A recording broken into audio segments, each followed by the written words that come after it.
Today's story was written by Reddit user TheSmogmonsterZX. I am going to put a trigger warning at the beginning of this because it does reference domestic violence. Dross City, hidden lair of Master Thermal. Master Thermal was one of those rare villains that both had a reason for doing what he did and being an absolutely delightful person while doing it. The man was a mutant with the ability to control the temperature of a localized area. While not seemingly threatening, it was in actuality a very deadly power that he strove to use less lethal than most villains. He was, after all, simply trying to maintain a global temperature average. Master Thermal also delighted in his combat with his main nemesis, Gander the Great. Gander was an illusionist by trade, and used a mix of stage magic and powerful summons in his combat. The two had grown a distant but mutual respect over the years, and Thermal had recently heard the man was now dating again, and his choice and partner was a lovely blonde reporter with a sweet smile and southern accent. Thermal was certain they would get along after a kidnapping or two. Maybe 3 of them weren't aware of Gander's identity. That usually caused confusion for the first kidnapping. Thermal was in fact drafting up plans for said kidnapping, when his head henchman Tommy Tanktop walked in with a confused look on his face. "Yes, Tommy?" Thermal asked, looking up from his sketch of a cage wired with thermite to drop the unlucky individual into a small blizzard.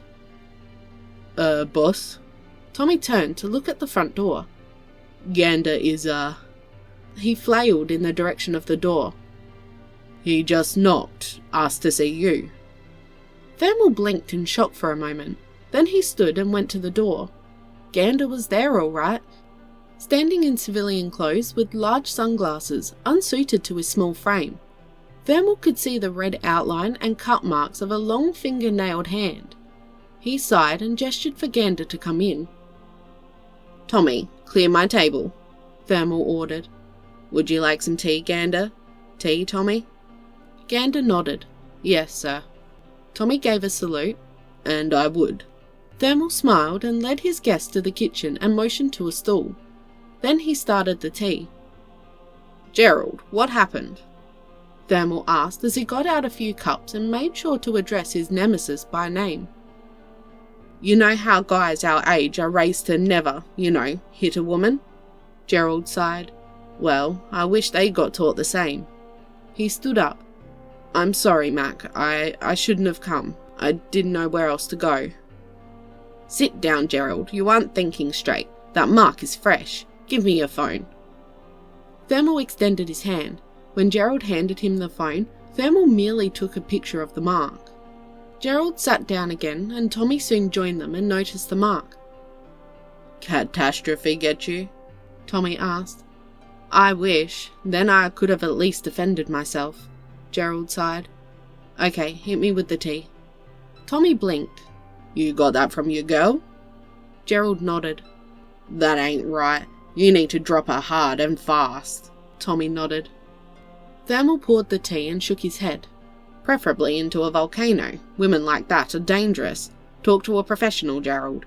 You have those in the charter, don't you?" Gerald nodded and sipped his tea. "Left them though. Union Heroica now." Tommy blinked again. "World's changin', boss." "It does that," Thermal sighed. "Find someone professional to talk to, unless you want us to, remove the woman." "What? No, God, no." Gerald shook his head. "I just don't want to be afraid of someone I love." Thermal nodded. "I know the feeling. Mine was a lovely redhead named Brian Trafalgar. He made me feel safe until he got drunk. Took me 3 years to get the courage to leave. Don't wait that long, Gerald." Gerald stood up and knocked back his entire cup of tea. Then he winced as it was amazingly hot still. "Gerald, proper tea is hot," Thermal laughed. "Now sit and talk. This isn't just something one stops in for." 2 weeks later, local steelworks. "And that is how you ended up here, Miss Talos," Tommy said, as he secured the doors to her cage. "But you just said he didn't want me dead," the woman shouted.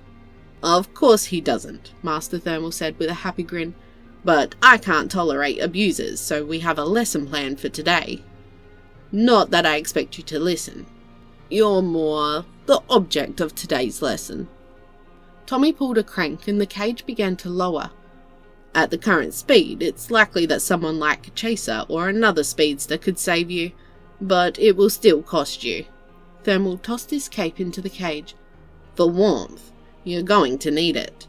He tossed his head back and roared with laughter as he and Tommy walked off. So I'm going to include a little part that's at the bottom of the story that the author included. This is the inspiration of the story. So they saw a post somewhere that had its lead as, "The sluttiest thing a hero can do is show up at the villain's place beat up and bruised and say, 'I didn't know where else to go.' They kinda took offense to that. That's a cry for help. That's an abuse victim. So this popped into their head because anyone can be abused. Old, young, man, woman, gay, straight, bi. It doesn't matter because there are just some people out there that lack empathy and basic human decency. If you know anyone who is abused, please don't stay quiet. Even telling them about shelters can save their life. And just remember, abuse can be in many forms. It can be financial, emotional, physical, but there doesn't always have to be physical bruises for it to be abuse. The reason I'm doing this story is because this hits very close to home. My family is currently going through situations like this, and it's so hard for people to recognise when they are being abused by someone because it's not always physical. If you are being abused, please don't hesitate to contact someone. Call the police. Call the domestic violence helpline in your country. There is help out there for you, and people really do care.